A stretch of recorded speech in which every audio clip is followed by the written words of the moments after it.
살인 용의자로 체포되어 신문을 받고 있는 한 청년. 벤트라는 이름의 이 청년은 정신병원에 입원해 있기는 하지만 상태가 호전되어 외출을 할 수 있었는데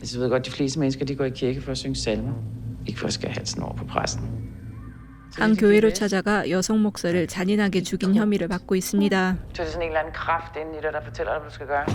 죽인 여성의 두피를 벗겨낸 방식이 30년 전 악명 높았던 연쇄살인마 베르머와 같았기에 그와의 연관성을 알아내려 하지만 벤트는 아무래도 이야기를 해줄 것 같지 않습니다.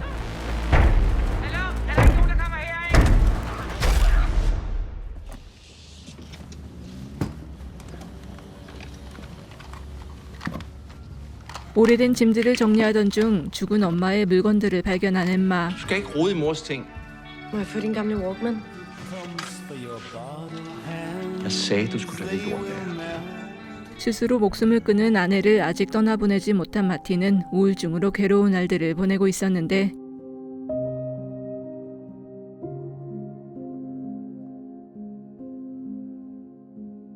엠마는 자신의 엄마와 아빠가 30년 전 연쇄살인마의 피해자이자 그로부터 살아남은 유일한 생존자임을 알게 됩니다. 오랜 시간 끔찍한 트라우마에 시달리다 엄마가 결국 목숨을 끊은 것을 알게 된 엠마는 과거의 사건을 자세히 알아보기로 하고 Jeg så opslaget om, at der søges en ny nattevagt på retsmedicinsk. Meget ensomt. Passer mig fint. 자신의 아빠가 일했던 의대 영안실의 야간 순찰 아르바이트직에 지원합니다. Hvem er du? Det er mig, der har emnet den nye akutvagt. Jeg vil hellere tage en runde. Var der egentlig ikke noget om en Godt mærke det, ikke? en nattevagt og hans kæreste? Har du hørt det? Så nogle artikler. Skalperede sine ofre. Den der dør fører faktisk hen til det gamle obduktionsrum. Det var der, det hele skete. Bruger man ikke mere. Var det ikke en ven, der slog kommissæren ihjel? 30년 전의 범죄 현장이었던 부검실은 더 이상 사용하지 않았지만 예전 사건에 대해 기억하고 있던 영안실 경비원은 그 당시 총에 맞았던 연쇄살인마가 죽지 않고 정신병원에 감금되어 있다는 사실을 알려줍니다. Jeg er på natarbejde. Natarbejde? Hvorfor man får cancer af natarbejde? Det er påvist. Nattevagt på retsmedicinsk. 연쇄살인마를 연구하는 대학원생이라고 속이고 베르머가 있는 정신병원에 찾아간 엠마. Men Børmer, han har en hel afdeling for sig selv. Han har ikke været ude i 30 år. Der er ikke noget lys derinde. Hvad laver han så? Sidder. Han er blind. Venter du herude? Men han er ikke farlig, hvis der skulle være noget. 전등도 없는 방에 감금되어 있는 베르머는 시력을 잃은 지 오래였고 혼자 거동하는 것도 힘든 상태라 위험하지 않다는 말에 엠마는 그가 있는 곳에 홀로 들어갑니다. Kan du huske min far Martin? Og min mor? Min mor slog sig selv ihjel for at slippe for dig. 자신이 그가 죽이려 했던 야간 경비원의 딸이라는 것을 밝히며 그와 마주선 엠마. Her er Vørmer. Se, hvor scary. Er han traumerne værd? Er det her traumerne værd, det her? 힘없이 초라하게 앉아만 있는 그를 영상에 담으며 온갖 욕을 쏟아붓고 돌아서는데 밖에서 문을 열어줘야 하는 경비원이 자리를 비운 듯하고 베르머의 물건들을 보던 엠마는 그에게 자식이 한 명 있다는 사실을 알게 됩니다. 그때 어느새 엠마의 뒤로 다가온 베르머가 그녀의 머리카락을 쓰다듬고 비상벨을 눌러 급히 그곳을 빠져나오지만 엠마가 가짜 대학원생임을 한 정신과 의사 군버가 그녀를 막아 세웁니다. Er du klar over, at vi kan få dig anholdt for det her? Var du gang i? Vørmer forsøgte at slå min mor og far ihjel. Emma, for fanden.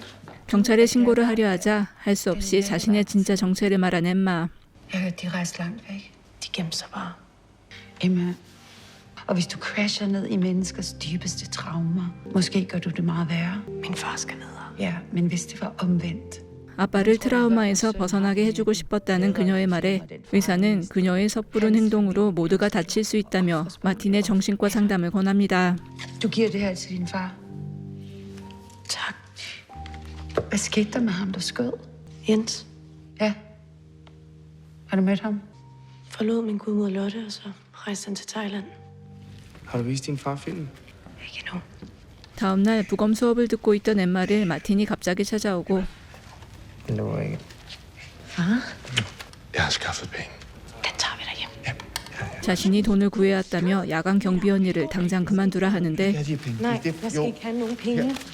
Vi går, far! 아빠의 갑작스런 행동에 어찌할 바 모르던 엠마는 자신이 베르머를 찾아갔던 사실을 고백합니다.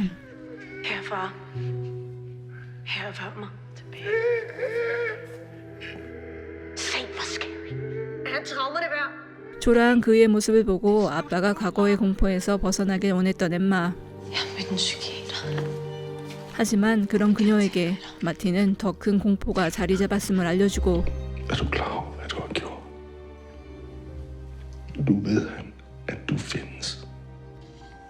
Det vil jeg gerne have. 실제로 베르머는 엠마의 존재를 알고 강한 소유욕에 사로잡힙니다.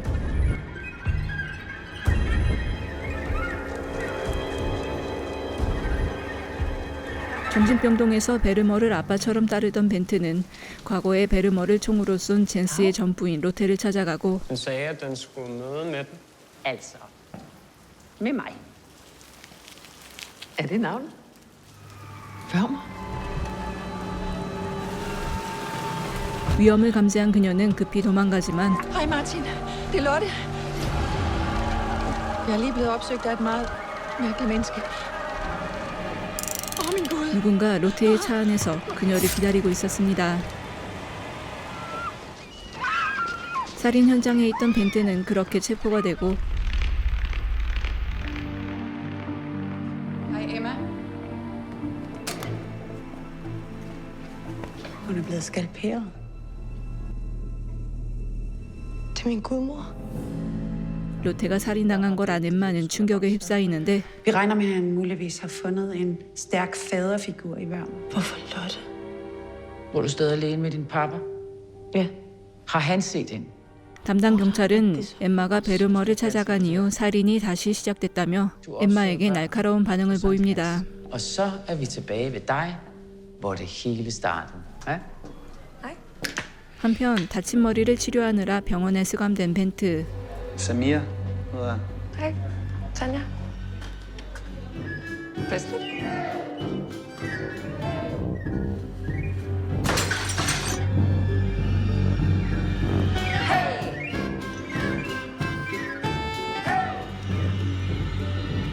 간호사에게 한눈 팔린 경찰과 축제를 즐기는 환자들 덕분에 그는 자연스럽게 그곳에서 빠져나가고 Tak, fordi du lige kunne... 엠마는 친구 마리아에게 일을 부탁한 후 잠시 자리를 뜨는데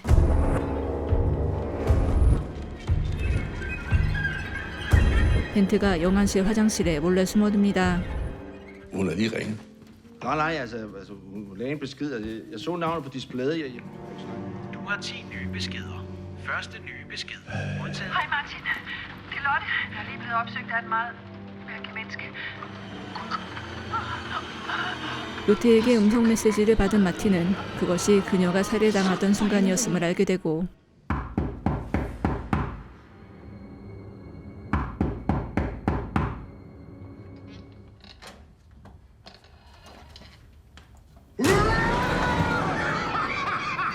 범인은 로테인 척하며 전 남편 젠스에게도 연락을 해 그를 돌아오게 만드는데 그는 로테가 죽은 것을 직접 확인해야겠다며 영안실로 향합니다.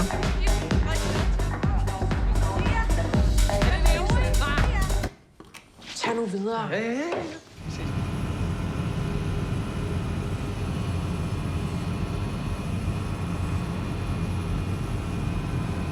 Kan du lige klare et par timer mere? Ja.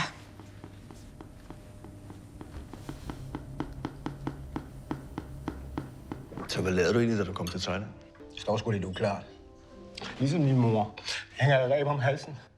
자신의 아빠는 이야기해주지 않았던 과거의 일을 젠스에게서 듣게 된 엠마. Jeg kigger på den her hånd hver dag. 자신의 손가락을 직접 잘라가면서까지 빠져나와 베르머와 싸운 그였지만 그 끔찍한 기억 때문에 스스로 목숨을 끊을 생각까지 했고 먼 타국에서 생활을 이어나갈 만큼 과거에서 벗어나지 못하고 있었습니다. Jeg kan ikke sidde her gennem 20 retter. Jeg bliver nødt til at komme hen til Maria. Er det okay? Tak. Det var stort at møde dig. Tak. 그 시각 사람들이 모두 영안실을 떠났음을 확신한 벤트가 움직이고 Maria!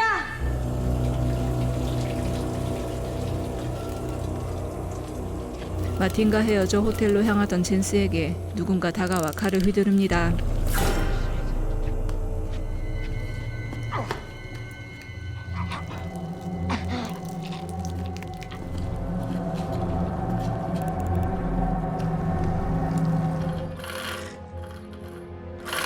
외딴 산장에서 결박된 채 정신을 차린 마리아. Hallo for helvede! Slip mig dog fri! Hvad hedder du? Den hedder Bent. Jeg hedder Maria. Nej, den hedder ikke. Det hedder den ikke, den hedder Emma. 사실 벤트는 그녀가 엠마라고 생각하고 납치를 한 것이었는데 Jo, nej! Nu slipper du mig fri! Nu slipper du fri! Den er ikke en baby. Kriminalkommissæren. 살인범이 산장에 나타나자 그는 경위님이라 칭하며 머리를 조아리고 Jeg er den forkerte. Det er Martin. 마틴은 자신의 과거와 마주하기 위해 엠마가 알려준 정신과 의사 군보에게 연락합니다.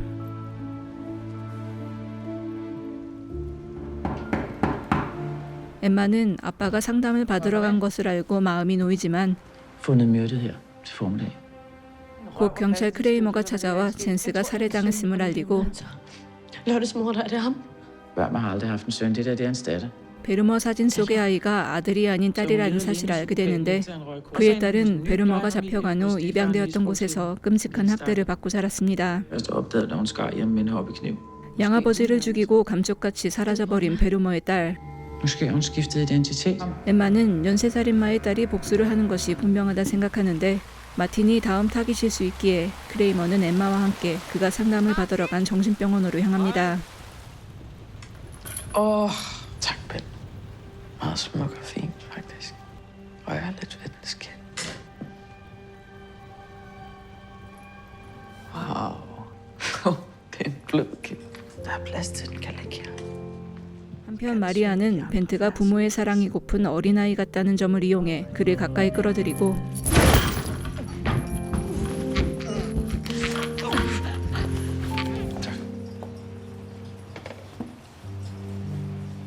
Og samlet en kæmpe stor sten op og kastet den ind gennem glasset til Peter. Skal vi virkelig være på fornavnet? Med ham. Hvordan tror du, hans barn har det?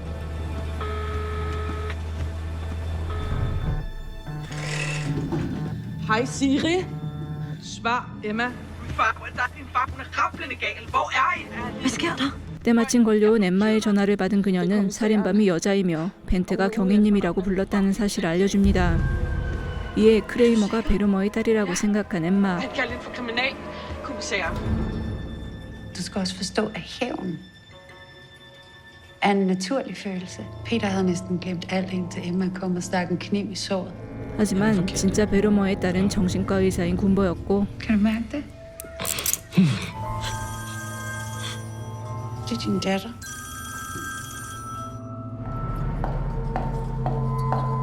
Far? Martin er her. 마틴의 차에 약을 타 그를 움직이지 못하게 한 그녀는 자신의 아버지에게 그를 데려갑니다.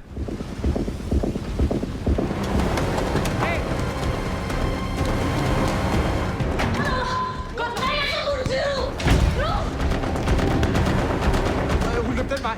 Skal jeg hjælpe dig? Nej. Emma? Det krammer dig, morderen. Hvor er I? Emma? Hun kommer her. 군보의 정체를 알지 못하는 엠마는 그녀에게 도움을 요청하고 Kom. Kom. Hvad fanden skal I hen? Hvad fanden laver I? Herinde. Gem dig herinde. Herinde. Jeg lover dig, hun kommer ikke forbi mig. Læg den pistol væk. Hvad? Det skal ikke løse. Læg den pistol væk. Fjern den! 크레이머가 자신을 위협하는 것처럼 꾸민 군보는 그녀마저 죽여버리는데 Hvad skete der? Hun ville skyde os. Min bedste ven hjem. 아빠의 핸드폰을 가지고 있는 군보가 진짜 범인임을 뒤늦게 깨달은 엠마.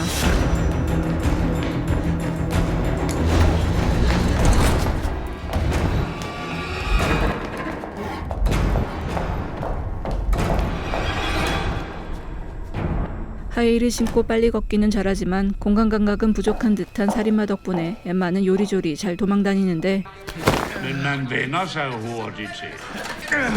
Hold op med det. Du kan ikke komme ud. 같은 시각 간신히 몸을 움직일 수 있게 된 마티는 자신이 그토록 두려워했던 연쇄살인마와 맞서 싸워야 할 때임을 자각하고 있는 힘을 다해 자신에게 겨눠줬던 칼을 베르머에게 돌립니다.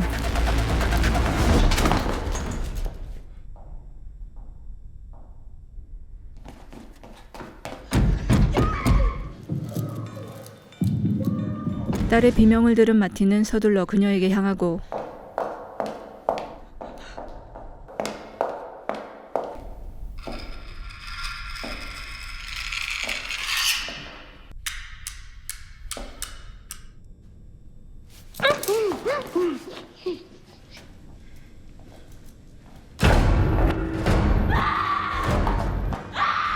자신의 아빠가 죽은 것을 본 군버가 드디어 힐을 벗고 미친 듯이 달려오자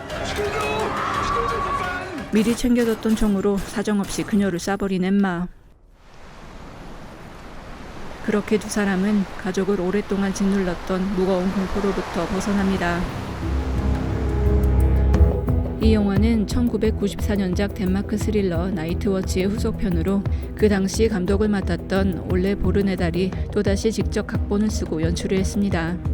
용안실이라는 폐쇄적 공간의 긴장감을 잘 끌어올린 나이트워치가 덴마크에서 크게 성공하며 헐리우드에서 리메이크까지 했었는데 30년이 지난 지금 원작의 배우들까지 직접 출연하는 후속편이라는 점에서 흥미를 끌었습니다.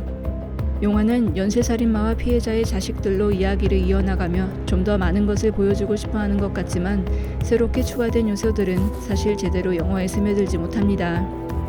주인공 엠마와 그녀의 친구들, 형사, 살인범 모두 좀 과장된 캐릭터처럼 보이고 영화의 중반부까지는 도대체 영화가 뭘 이야기하려고 하는 건지 모르겠을 정도의 난작판까지 느껴집니다. 다행히 엠마가 과거의 연쇄살인마를 만난 이후부터는 어느 정도 방향을 제대로 잡고 나아가긴 하지만 후반부의 반전이 너무 전형적이다 보니 그다지 충격적이지도 스릴감이 넘치지도 않는 평범한 영화가 되어버린 듯합니다. 다만 영화 특유의 거칠고 투박한 표현력 때문에 심히 공포스러운 장면들이 있으며 벤트 역할을 맡은 배우의 기묘한 분위기와 연기 때문에 어느 정도 시선을 붙잡아두는 힘은 존재합니다. 트라우마가 어떻게 주변으로 퍼져나가며 대물림되는지 보여주고 싶었다는 감독의 말과는 달리 자기 딴에는 아빠 트라우마를 고쳐주겠다며 한 딸의 행동이 어떠한 결과를 초래했는가가 정말 공포스럽게 다가왔던 영화 나이트워치 데몬스와 포에버였습니다.